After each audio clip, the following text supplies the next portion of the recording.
नमस्कार, स्वागत आहे तुमचे आमच्या चॅनलमध्ये। आवाज महामुंबईचा, शोध बातमीचा, कौल मनाचा। चला तर मग आमचे चॅनल शेअर करा, लाईक करा आणि सबस्क्राइब करा। धन्यवाद। उरण तालुक्यातील कोपरोली येथे नेत्र तपासणी शिबिर। उरण तालुक्यातील कोपरोली येथे नेत्र तपासणी शिबिर मंगळवार दिनांक 4 फेब्रुवारी रोजी संपन्न झाले। शिबिरामध्ये एकूण 188 रुग्णांची तपासणी करण्यात आली। त्यापैकी 67 रुग्ण मोतीबिंदूचे मिळाले। एकूण 38 रुग्णांचे ऑपरेशन झाले।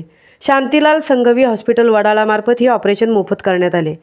शांतीलाल संघवी हॉस्पिटलचे संयोजक जितेंद्र जाधव, उरण तालुका भाजपा उपाध्यक्ष मुकुंद गावण, माजी जिल्हा परिषद सदस्य भाई जीवन गावण व कोपरोली ग्रामस्थ यांनी चांगल्या प्रकारे सहकार्य केले। शांतीलाल संघवी इन्स्टिट्यूट मार्फत पिरकोन येथे 2 वेळा कॅम्प झाले। तसेच केळवणे, कोपरोली, गव्हाण येथे डोळ्याच्या मोतीबिंदूंचे सुखरूप ऑपरेशनच झाली। आवाज महामुंबईचा चॅनलसाठी मिलिंद खारपाटीलसह तृप्ती भोईर, कोपरोली, उरण।